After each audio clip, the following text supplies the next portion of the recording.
Olá, do setor, ao lado da família Nishimura, de pessoal espetacular. Depois, muito tempo na AgroSéries, que foi o meu doutorado no agronegócio, ao lado de Ney Bittencourt de Araújo. E depois dessas duas ótimas experiências, fui para o jornal Estado de São Paulo, onde lá dirigi uma operação do Grupo Estado, mas sempre com vínculos aí no sistema do agronegócio. Então, temos aí uma vida aí vivida e dedicada e com muitas andanças pelo país, porque é no país aí onde a gente vai.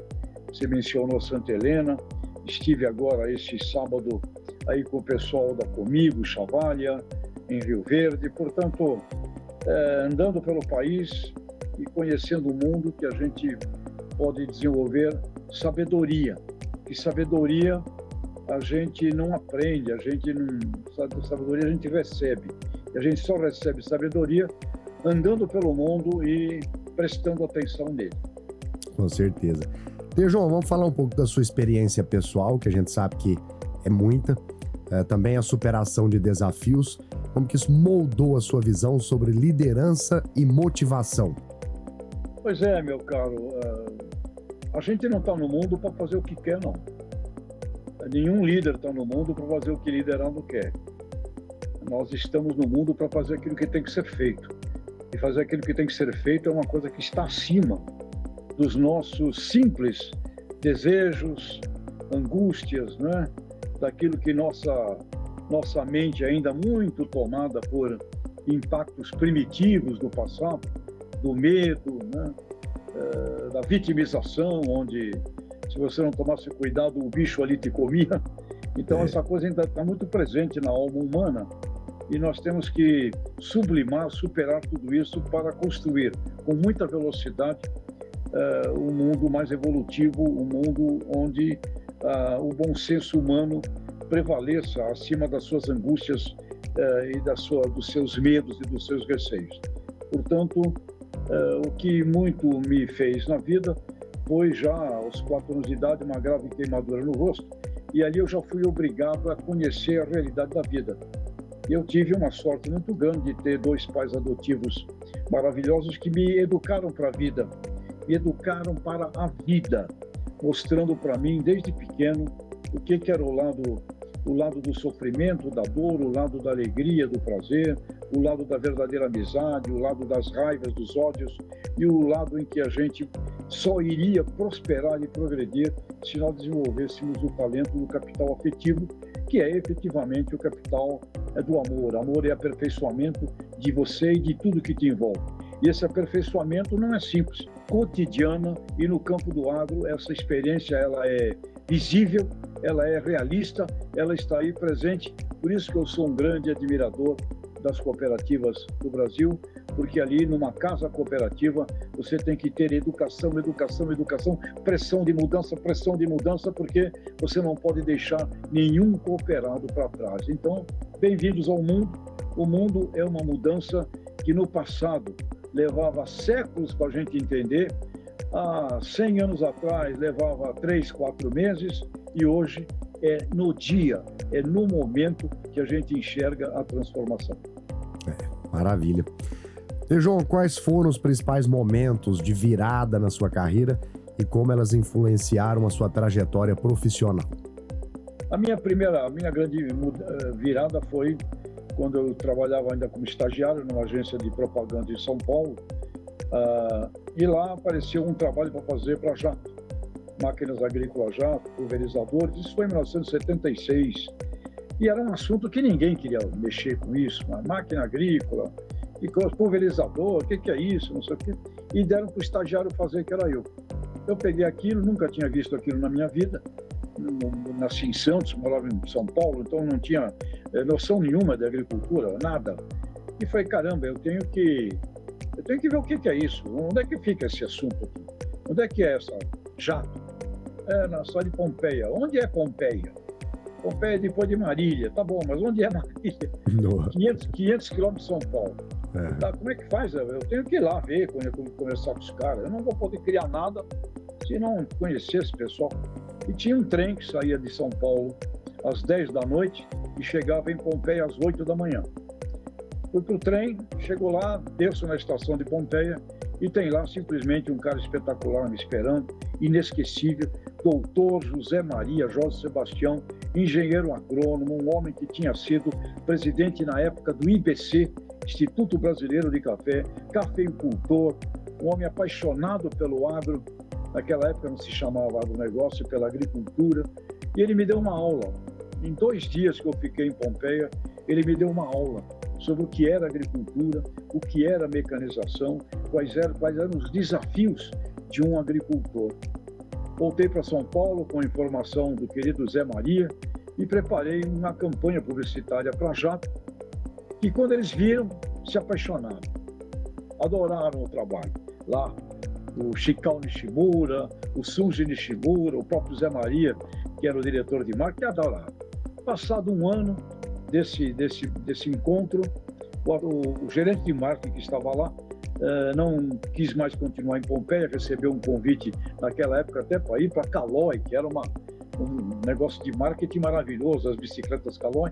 Ele saiu lá de Pompeia e aí eu fui convidado para ir para lá, para trabalhar lá em Pompeia. Então fui e ali eu tive 5 anos de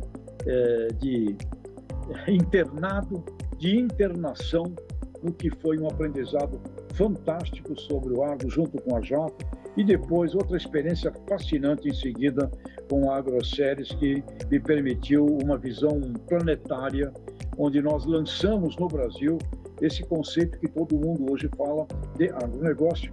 Isso foi trazido para o Brasil por Ney Bittencourt de Araújo, que era o presidente da AgroSéries, que estudou em Harvard nos anos 70, e em 1980 nós falávamos de agribusiness, de agronegócio, e fomos ali, junto com o Ney, mais meia dúzia de pessoas responsáveis por trazer para o país o conceito do agribusiness, traduzido então para agronegócio.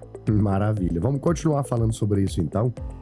Qual é a sua definição, Tejon, para agronegócio brasileiro hoje e qual é a sua real importância tanto para o desenvolvimento econômico quanto para o lado social do nosso país?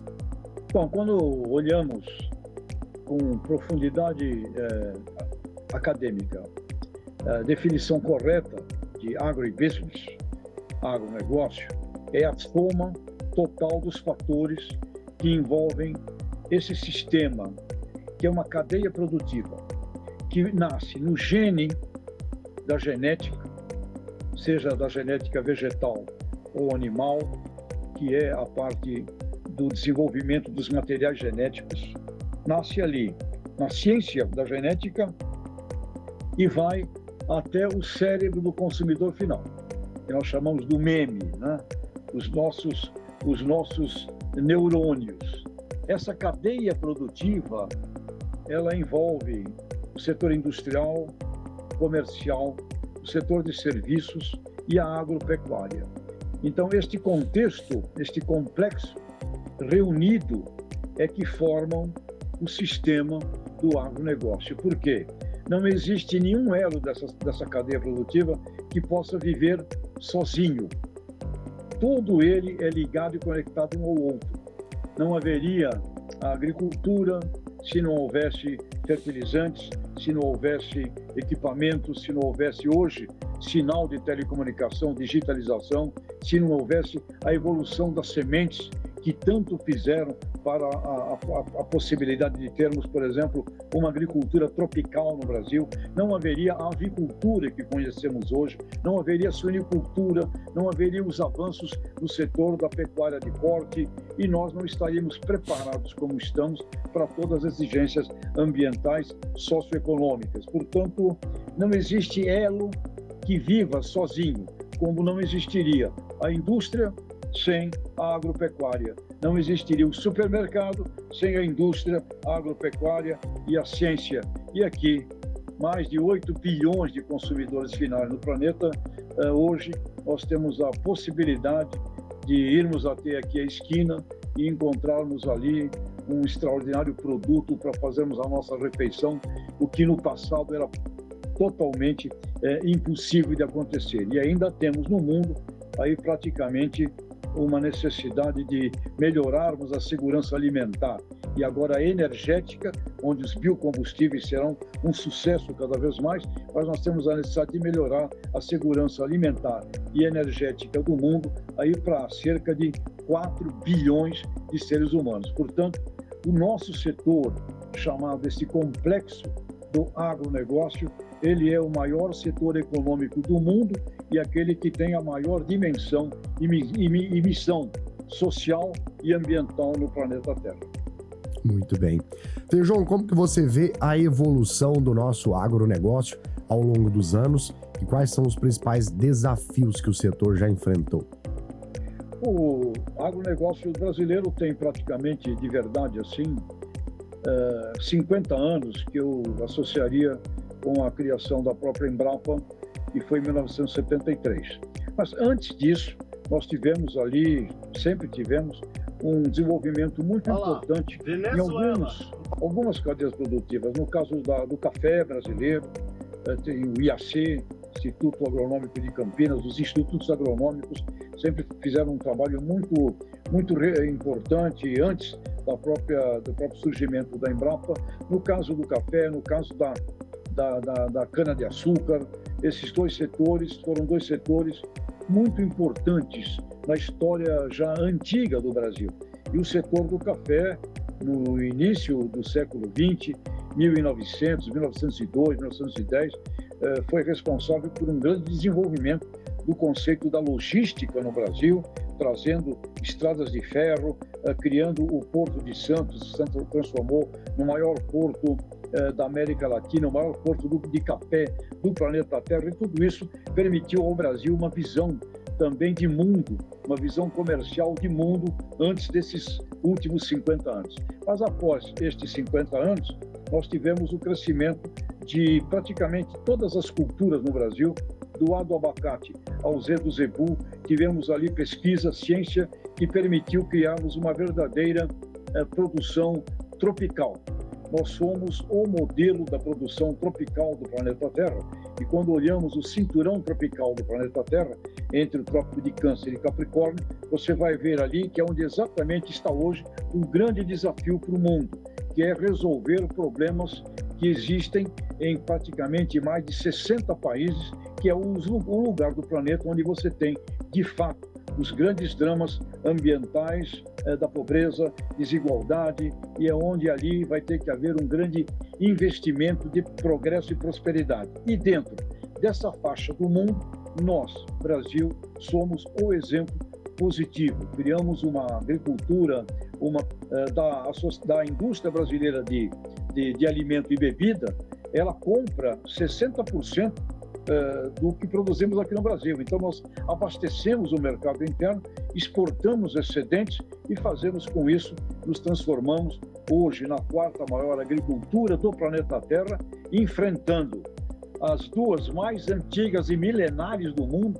a China, que é a número 1, a Índia, que é a terceira, e os Estados Unidos, que é simplesmente um país que tem 25 trilhões de dólares de produto interno bruto, o máximo do capital da ciência, e nós somos um país ainda com 2 trilhões,2 de produto interno bruto, e conseguimos ser ali, hoje, a quarta maior agricultura do mundo, e seremos, indubitavelmente, na minha visão, em 12 anos, a maior agricultura do planeta Terra, se nós continuarmos caminhando com essa visão empreendedora e cooperativa que tem aqui no país. João, quando a gente fala de marketing no agronegócio, o que exatamente esse conceito representa e por que ele é tão essencial para o setor? Bom, a gente tem que primeiro entender bem o que é marketing, né? Marketing não é somente a difusão, a propaganda, né? A promoção, a informação. Marketing é onde nascem as ideias. Então, marketing é a área humana em que você descobre aquilo que o ser humano deseja, gosta, precisa e não sabe ainda que pode ter. Então, marketing nós temos que separar no agronegócio em 3 categorias. Uma é o marketing para o consumidor final. O marketing para o consumidor final é feita pelas grandes agroindústrias, pelas marcas que chegam ao consumo, pelas marcas que chegam ao consumo, que estão nas marcas do setor de alimento, de bebidas, da moda, do cosmético, enfim, de tudo aquilo que é originado nos campos, nas águas e nos mares, processado, transformado ou em forma in natura, através de frutas do setor da hortifruticultura, mas que chega aos olhos do consumidor final. Então, este é o marketing de consumo. Existe o marketing voltado ao produtor rural. O marketing voltado ao produtor rural, ele é diferente desse do consumidor final. Porque no consumidor final, nós vamos mexer muito com fatores psicanalíticos, fatores exclusivamente psicológicos, o design de personagens, de estilo de vida, é diferente. O marketing para o produtor rural, ele é fundamentado em ciência, ele é fundamentado em tecnologia, ele é fundamentado naquilo que os produtores rurais ainda não imaginavam, que precisariam, que poderiam ter e que, inclusive, quebravam ideias antigas. Um exemplo simples, o plantio direto. O arado foi, milênios lá no passado, uma grande revolução tecnológica. Arar, né? Porque ao arar você podia incorporar ali naquele solo os resíduos e por 2, 3 anos e depois você ia para outra área. Então, o que permitiu uma presença física no local, lá no passadão, foi o arado, uma grande invenção. Aí vem alguém e inventa o plantio direto. O plantio direto não era mais a aração, tá certo? E isso foi um choque. Eu me lembro dos esforços que eram feitos por Frank Dijkstra, Bartz, Seu Nonô, meia dúzia de gênios, no início dos anos 70, querendo mostrar para o Brasil que o plantio direto era a grande transformação, muito mais produtiva, muito mais ambiental, diminuiria o risco das enxurradas levarem as lavouras, como aconteceu lá com o Bartz. Portanto, isso levou praticamente uns 20 anos de esforço para ser entendido e compreendido pela grande maioria dos produtores. Então, o marketing no setor voltado a produtores rurais é o marketing da ciência. Ela nasce na cabeça do pesquisador, na cabeça do geneticista, na cabeça do engenheiro. Eu trabalhei, por exemplo, no lançamento da primeira colheitadeira de café do Brasil, lá na Jato. Ninguém pediu, queremos uma colheitadeira mecânica. 2, 3 caras, meia dúzia de pessoas, e como foi difícil iniciar o movimento da colheita mecânica do café no Brasil, por exemplo.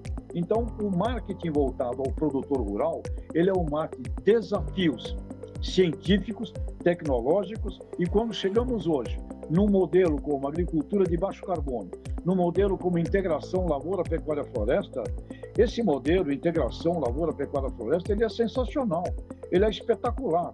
Ele nasceu da cabeça de meia dúzia de gênios. Agora, nós temos que levar este conhecimento para o universo inteiro de produtoras e produtores. É onde entra a grande importância da difusão, da comunicação, da persuasão, né? Mas o marketing não é sinônimo só da comunicação. Na área do agronegócio, na geração da inovação, o pesquisador, o cientista, o geneticista, ele é uma pessoa de marketing. Às vezes ele não sabe ainda que é, mas ele é, porque é ali que está sendo criada a transformação. E tem também o marketing do produtor rural para os elos que o envolvem. O marketing do produtor rural para o setor antes da porteira, em que ele precisa negociar, tratar, defender os seus interesses junto aos setores que produzem insumos, equipamentos, produtos veterinários, e o marketing do produtor rural voltado ao seu cliente, o cliente agroindustrial, as tradings, as organizações internacionais, onde o produtor rural precisa cada vez mais aprender a se comunicar, a se defender para melhorar a justiça de como os dinheiros dos setores do antes, dentro e pós-porteira são distribuídos, porque cabe sim à produtora, ao produtor rural, uma fatia muito mais considerável dos resultados obtidos nesse complexo agroempresarial. João, eu faço essa pergunta sempre para alguém que eu acredito que consegue responder. Por exemplo, essa pergunta que farei a você, eu fiz para o Roberto Rodrigues, sobre a questão da nossa comunicação. O que nós temos aqui, pelo menos na nossa região, eu tenho 2 cenários. Um deles é o produtor rural que me diz que ele não precisa comunicar, que quem deve fazer isso são as associações, sindicatos, confederações, enfim, entidades que representam o setor.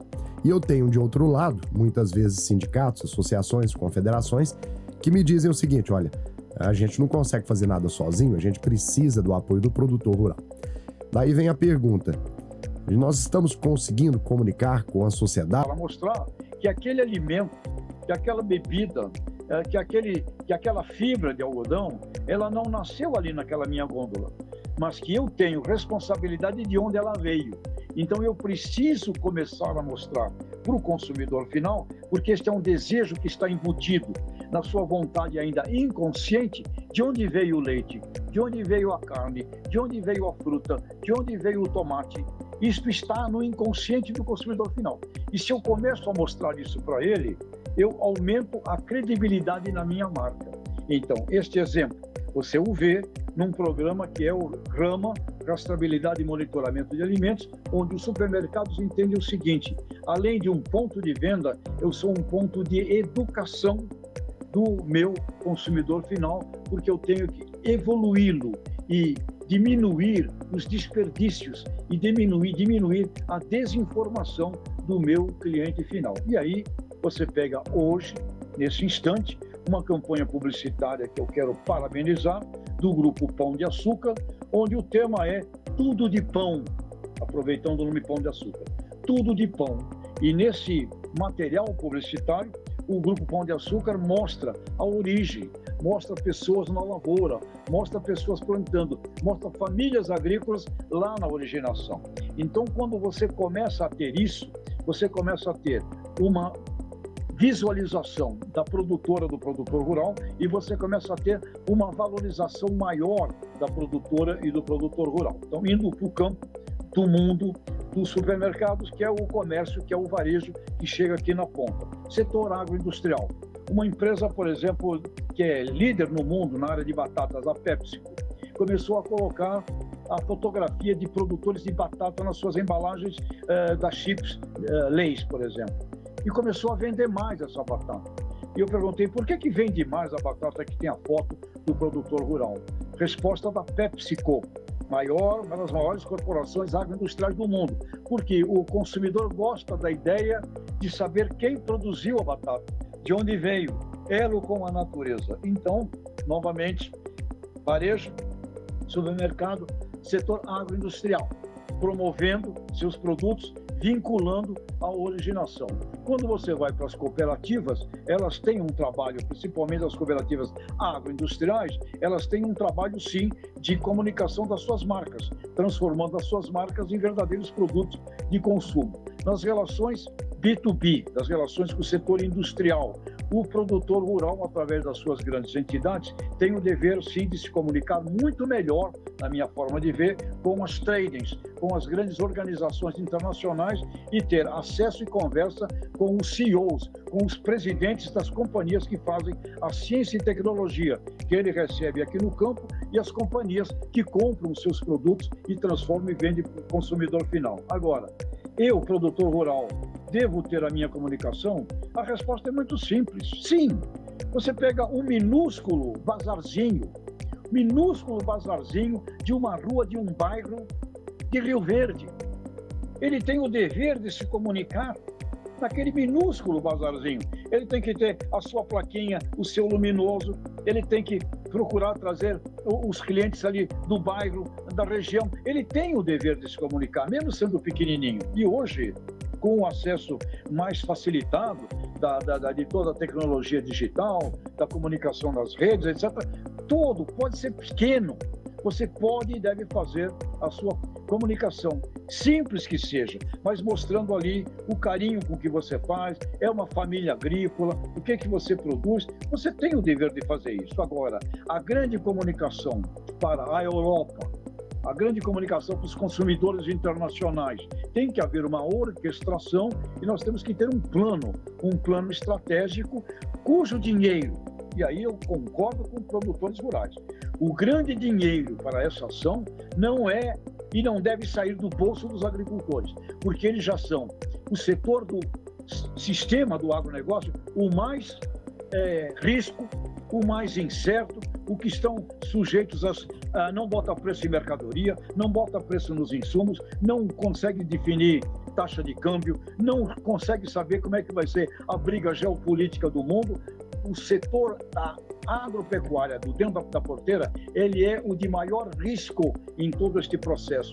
Então, pedir dinheiro para eles, na minha forma de ver, eu não acho correto. Quem tem que fazer esses processos e pagar a conta para uma comunicação saudável e inteligente do complexo agroindustrial brasileiro, eu diria, principalmente, senhoras e senhores CEOs das grandes organizações, vamos juntos fazer isso. Vamos promover, quando vendemos a nossa marca de arroz, vamos promover a originação do arroz brasileiro. Quando estamos vendendo aqui os nossos produtos, as nossas frutas, vamos promover supermercados. Qual é a originação e de onde veio? Portanto, comunicação exige longo prazo e exige verba. E essa verba não se faz com 30 milhões de reais, não se faz com 100 milhões de reais. Essa verba exige grandes investimentos publicitários a nível internacional e nacional, criando um conceito de valor em torno de um sistema do maior e mais espetacular agronegócio do planeta Terra, que é o nosso agrotropical. Então, a oportunidade que o Brasil tem como nação de mostrar para o mundo a diferença de um trabalho agrotropical, a importância dele para o planeta Terra, isto cabe à nação brasileira realizar, e não vamos pedir sacrifícios dos produtores, não, porque eles já têm um grande sacrifício de ter que botar em risco, colocar a sua pele num jogo onde eles não definem nada com relação a preço de mercadorias, e grande parte desse dinheiro, 70% no Brasil, 80% em outras sociedades, não estão no bolso do produtor rural, está no sistema que o envolve. Muito bem. Vamos lá, passaram praticamente 30 minutos aqui do nosso bate-papo, é hora do nosso primeiro intervalo e a gente volta na sequência. E eu quero aproveitar para compartilhar com você uma descoberta financeira que vai revolucionar a maneira como você lida com o seu dinheiro. O Sicoob Crédito Rural é uma cooperativa de crédito onde você é o dono. A diferença é evidente, taxas mais baixas, além do horário de atendimento que começa cedo, às 8 da manhã. Sicoob Crédito Rural, a escolha inteligente para quem valoriza o seu dinheiro e a sua comunidade. Experimente agora. Não saia daí, a gente volta na sequência. Já estamos de volta com mais um bloco do nosso Boa Tarde Produtor. Você possui armazém de cereais e ainda trabalha com secagem de grãos, utilizando todo aquele processo manual de abastecimento de fornalha com lenha? Se a resposta for sim, então você precisa conhecer a Comber e suas soluções para secagem de grãos. A Comber possui uma linha completa de automatizadores e também fornalhas para melhorar ainda mais o rendimento de seu secador de cereais. É uma empresa rioverdense, pioneira e líder nacional em seu segmento, que há mais de 10 anos fornece soluções em secagem de grãos para todo o Brasil. Comber, soluções em secagem de grãos. Seguimos por aqui com José Luiz Tejon, escritor e palestrante, além de renomado especialista em agronegócio, liderança e marketing. Tejon, quais são para você as características essenciais de um líder inspirador e como elas podem ser desenvolvidas? Muito bem, o líder não existe para fazer o que o liderado quer. Ele existe para fazer com o liderado aquilo que tem que ser feito. E para fazer isso, ele não pode ser uma pessoa arrogante, não pode ser uma pessoa antipática, como você bem usou aí o termo, ele tem que ser uma pessoa inspiradora, uma pessoa que movimente o ser humano a partir dos seus sentimentos de carinho, de amor, de levá-lo a uma busca de não acomodação, de movimento constante. Então isso exige uma dedicação muito grande. O líder, ele não pode ser uma pessoa que trabalha em home office. O líder é um cara de exemplo em si, ele dá o exemplo em si e ele inspira todas as pessoas que estão com ele, um sentido pelo qual vale a pena trabalhar, um sentido pelo qual vale a pena traduzir o seu trabalho em benefício, em beleza, em utilidade para as pessoas que usufruem daquele trabalho. Então, o líder precisa ser obrigatoriamente inspirador, porque, caso contrário, ele será dominado pelos liderados. E ser dominado pelos liderados não é fazer o que tem que ser feito. Aí você entra em zonas de acomodação, em zonas, inclusive, ali de conflitos e de vitimização. Portanto, o trabalho e a missão de um líder é muito exigente. Você está acima de fazer o que as pessoas querem e mais. Você está acima de fazer, inclusive, aquilo que pessoalmente você gostaria. Porque para ser um líder, você tem que conversar com gente que você não conversaria, você tem que ir onde você não iria, você tem que aprender coisas que você não aprenderia e você tem que você tem que inspirar a si próprio, porque se você não se inspira, você não vai inspirar ninguém. Portanto, belíssima, divina, fantástica a missão, e como o amigo Roberto Rodrigues, que você mencionou, que me entrevistou, ele me fala sempre, os líderes de verdade mereceriam o Nobel da Paz, porque eles têm que fazer aquilo que tem que ser feito, e eles têm que superar a si próprios. Perfeito, incrível. João, quais são então as suas estratégias para manter equipes motivadas e engajadas, especialmente em momentos de crise? Bom, primeiro é deixar claro que crise sempre existiu. Então, quando falamos crise, parece que as pessoas acham que é a primeira da vida. É como um marinheiro que encontra uma tempestade e acha que aquela tempestade é a única da vida. Bons marujos são aqueles que sabem muito bem que mar bravo, mar bravio, faz parte da atividade do marujo. E no campo nosso da vida, crises sempre fizeram parte, sempre existiram. 290. Não vai. Se prepara, porque vai voltar. Então, quando tudo está bem, você se prepara para o momento difícil. Se você está preparado para um momento difícil, quando tudo vai mal, você vai ser aquele que mais vai prosperar, aquele que mais vai crescer. Por quê? Porque você está preparado. Então, compreender ciclos de altas e baixas, crise que sempre teve na história do mundo, é o fator número 1, porque isso dá a você coragem. Você não é surpreendido e você não vira vítima do medo, porque o medo é o grande inimigo do ser humano, que tem um destino a longo prazo na vida curtíssima, mas que seja o longo prazo da nossa vida com alguém que tenha consciência da existência das crises. Você será um daqueles que vai ter mais de 100 anos uma empresa, mais de 150 anos uma empresa, porque, além de tudo, você vai ter a consciência que você criou ali uma obra que tem que ter sucessão. Você tem que ter um legado, e esse legado é aquele que vai vencer o século, e muitas vezes em muitas corporações mundiais, corporações que venceram 2 séculos de existência por esta compreensão sistêmica. Então, bem-vindo à Terra. Crise faz parte. Na época de tá tudo bem, se prepara para ir mal. Quando tá tudo mal, se você está preparado, você vai crescer mais do que todo mundo. Total, E, João, como construir, então, uma cultura organizacional forte e que promova a inovação e sustentabilidade? Primeiro, você tem que ter um quadro de valores muito bem estabelecidos, valores da tua empresa.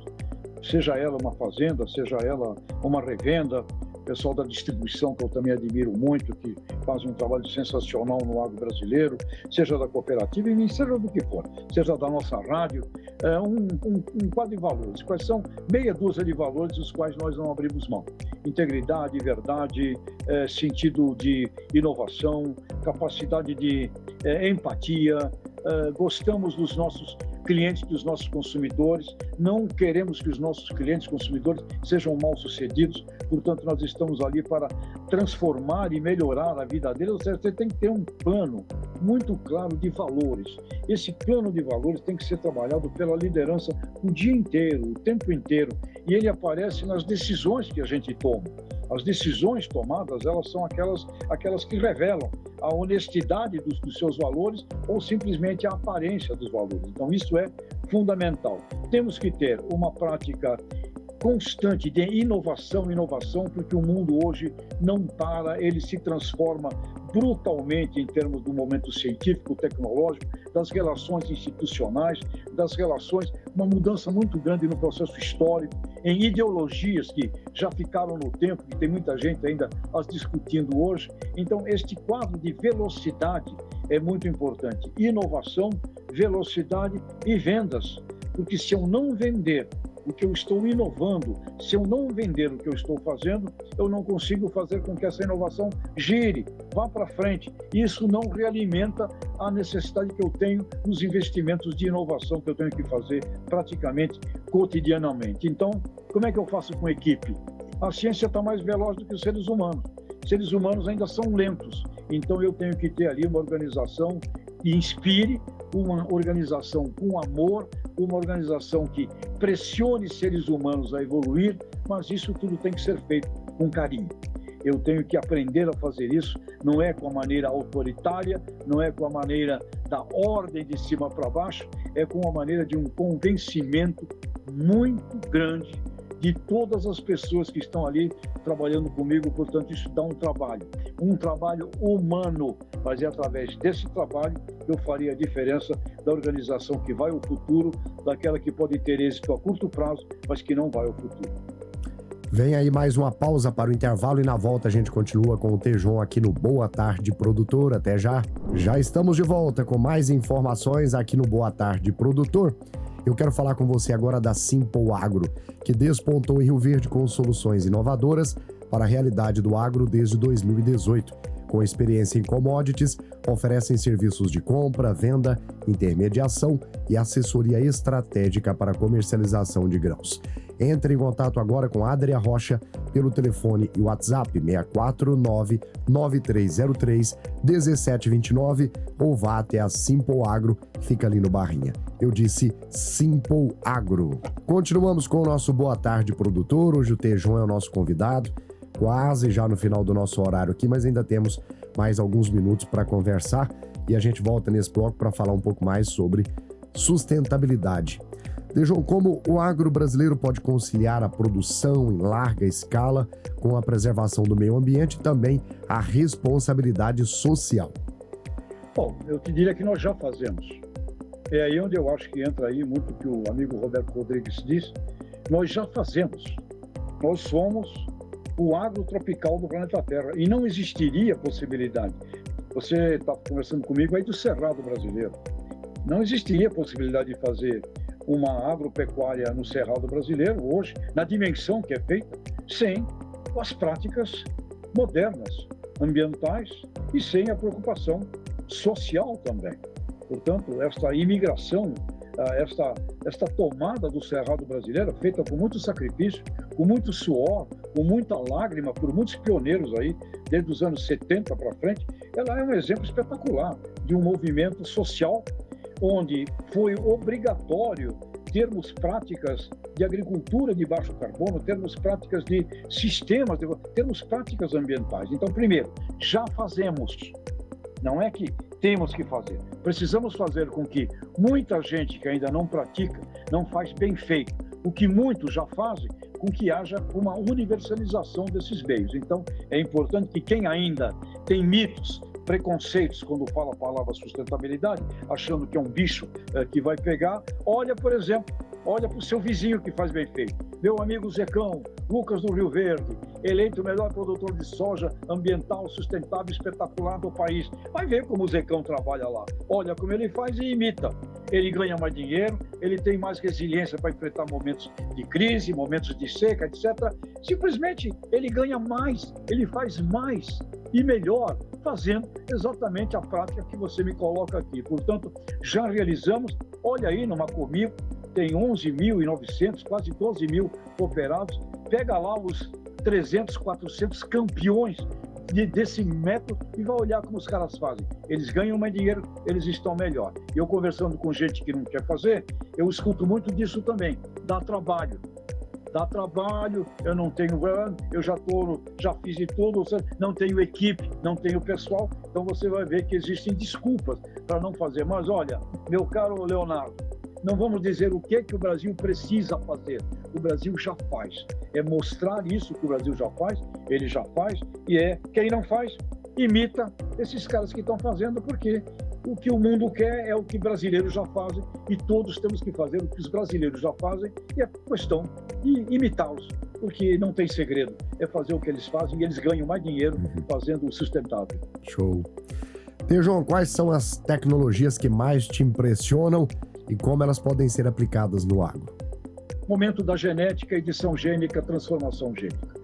Como eu trabalhei muito na Agroceres, a genética para mim é fascinante, a semente é fascinante, e antigamente o trabalho de melhoramento de uma semente levava 7 anos, 5, 6, 7 anos. Melhoramento do frango, do suíno era lento. Hoje você tem uma verdadeira aceleração do desenvolvimento genético dos materiais, e é no desenvolvimento e no aprimoramento genético de onde nasce o agronegócio, que nós temos ali a grande possibilidade, a grande perspectiva de enfrentarmos todos os desafios da própria natureza e das exigências dos consumidores finais aqui na ponta, que vão querer sempre produtos aqui na ponta do consumo cada vez melhores, com mais vitaminas, com mais benefícios, e eles nascerão cada vez mais no exercício da genética. Edição gênica, genética, a adaptação de materiais genéticos a cada microbioma brasileiro, permitindo que o produtor rural do país seja cada vez mais competitivo a nível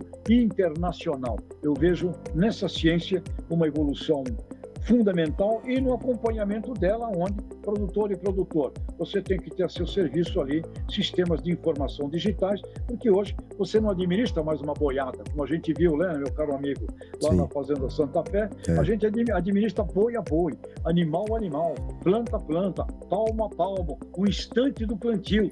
Não é na colheita que eu vou ver, é no instante do plantio. Portanto, essas duas coisas extraordinárias, a genética e o acompanhamento online, o acompanhamento instantâneo daquilo que está acontecendo na sua propriedade.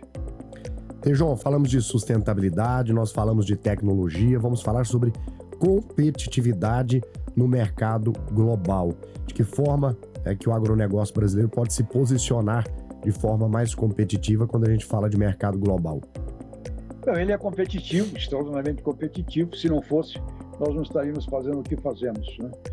Na venda de frango, de suíno, no crescimento gigantesco que vai ter o pescado. Nós somos competitivos em tudo. Não sabíamos que éramos e passamos a saber, e somos competitivos, do A do abacate ao Z do zebu, e também outro dia os nossos amigos da Coplana aqui em São Paulo, do amém do amendoim, competitivos internacionalmente também no amendoim. Portanto, somos competitivos, e essa competitividade brasileira, ela se dá no cinturão tropical do planeta, onde está evidente que para o futuro, quem vai levar o mundo ao futuro é a agricultura do clima tropical, somos nós. E nós temos aqui 6 biomas brasileiros, cada bioma tem uma série de nichos, de segmentos de biomas, e nós temos um patrimônio, que é o maior patrimônio do mundo, chamado bioma amazônico, que é o sonho do mundo inteiro. E se nós conseguirmos mostrar isso para o mundo, e aí vai o exercício que nós temos que ter, né, mostrar para o mundo todas as coisas positivas que nós realizamos. Com certeza, o combate ao crime, o combate ao ilegal, ele tem que ser uma coisa assim determinante. Nós não podemos admitir crime e ilegalidade, porque é ele que suja a imagem positiva do Brasil, e temos que ter um plano, um projeto, um programa de comunicação para o mundo. Eu destacaria agora, nas 3 semanas atrás, o Secafé, o Conselho de Exportadores de Café, junto com o Serasa Agro, em reuniões na Suíça, mostrando o café brasileiro, a qualidade dele, a originação e como ele está perfeitamente legal dentro das exigências socioambientais do mundo. E eu ouvi deles, voltando para o Brasil, que eles ouviram de líderes da Europa o seguinte: se as exigências europeias do EUDR, que é a lei que entraria em vigor no dia 1º de janeiro de 2025, sobre desmatamento, fossem aplicadas, o Brasil venderia muito mais, porque a maioria dos países que exportam para a Europa não conseguiriam mostrar o que o Brasil já faz. Portanto, brasileiras e brasileiros, muito mais autoestima, porque nós fazemos aquilo que é sensacional. E concordo com o Roberto, está nos faltando uma ação estratégica de comunicação positiva para o mundo, mas nada de ficar dizendo que o setor urbano brasileiro não gosta do agricultor. Isto não é verdade.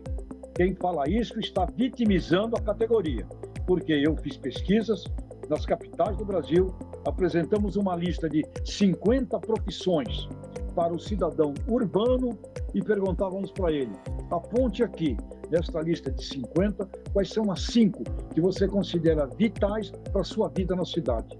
E as 5 relatadas por seres humanos aqui da cidade eram professor, bombeiro, médico, policial e agricultor. Portanto, nada de ficar com minhoca na cabeça de que não gostam de nós. Não é verdade. Maravilha. Com essa a gente vai para o intervalo e nós voltamos na sequência. Já estamos de volta com o Tejon aqui no Boa Tarde Produtor, infelizmente, ou felizmente, não sei, mas o tempo passa muito rápido, né? Tejon, vamos às suas considerações finais. Antes, qual é o seu legado para as futuras gerações e o que você gostaria de deixar como contribuição para a sociedade? Bom, o meu legado como professor é um legado da educação no sentido do agribusiness, que eu tive a oportunidade, eu agradeço a tudo que eu recebi, procurando devolver, e do conhecimento sobre essa profissão de marketing, que é uma profissão muito mais ampla, muito maior do que muita gente hoje entende. Então eu tenho que trabalhar muito na definição e na divulgação desses dois conceitos. O meu legado é mostrar para o mundo, eu dou aula na França, trato com gente do mundo inteiro, mostrar para o mundo a beleza, a coisa fantástica que é o Brasil. A sua sociedade que recebeu seres humanos do mundo inteiro, misturou o mundo inteiro aqui, e hoje nós somos o país do planeta Terra que vai ser vital na solução de grandes problemas, de grandes desafios do mundo inteiro. Portanto, o meu legado é falar corretamente para o mundo o que é a coisa mais maravilhosa do mundo, que é esse nosso país, e enaltecer essa descoberta maravilhosa dos brasileiros, que foi a construção desse sistema do agronegócio do país, que hoje representa 1/3 na minha conta do Produto Interno Bruto do Brasil, e para dobrarmos o PIB brasileiro, nós vamos dobrar o sistema do agro brasileiro, sem dúvida, nos próximos 12 anos. Maravilha. Tejon, nunca é tarde para se reinventar? Ué, jamais. Nós vivemos muito pouco. 100 anos de vida é muito, é nada, é um instantinho muito pequenininho. Portanto, até teu último instante, você está sempre mudando para melhor, hein? Para melhor. Com certeza. Tejon, obrigado. Para finalizar aqui as suas considerações finais e, claro, onde que o nosso pessoal pode te encontrar. A gente sabe também que você tem livros, né, magníficos, publicados. Inclusive, eu ganhei um nesse encontro que a gente teve lá em Santa Helena de Goiás. Não deu tempo da gente falar aqui, porque o tempo, como eu disse, passa muito rápido. Mas para quem quiser encontrá-lo... Na Amazon, que é mais fácil, você vai lá, José Luiz Tejon, tem nosso último que eu te dei, o Agroconsciente, e são 35 de autoria, coautoria, mas você vai ter lá pelo menos uma meia dúzia de 10 dos meus livros à disposição, e é um prazer que você os leia. E mostre para as suas crianças, porque o que se faz com uma criança na primeira infância decide a vida dela. Perfeito. Um abraço, Tejon. Obrigado pela participação com a gente aqui e até a próxima. Parabéns aí, Leonardo. Parabéns a vocês e viva Rio Verde e região. Obrigado. Conversamos aqui com o Tejon nessa edição do Boa Tarde Produtor. Tejon, que é escritor, palestrante, além de um renomado especialista em agro, liderança e marketing. Se você chegou aqui agora, fique tranquilo, o programa está na íntegra no nosso canal no YouTube. É só pesquisar Rio Verde FM e você encontra tudo com som e imagem de altíssima qualidade. Hoje, com pelo menos o som da minha voz não tão bom por conta de uma faringite, mas nada que atrapalhe o conteúdo que o Tejon entregou aqui com a sua voz, que tá sempre muito limpa e muito nítida, né? Muito obrigado ao senhor e a senhora pela companhia, te espero na próxima edição e que você tenha um dia de boas notícias e bons negócios. Um grande abraço e até a próxima.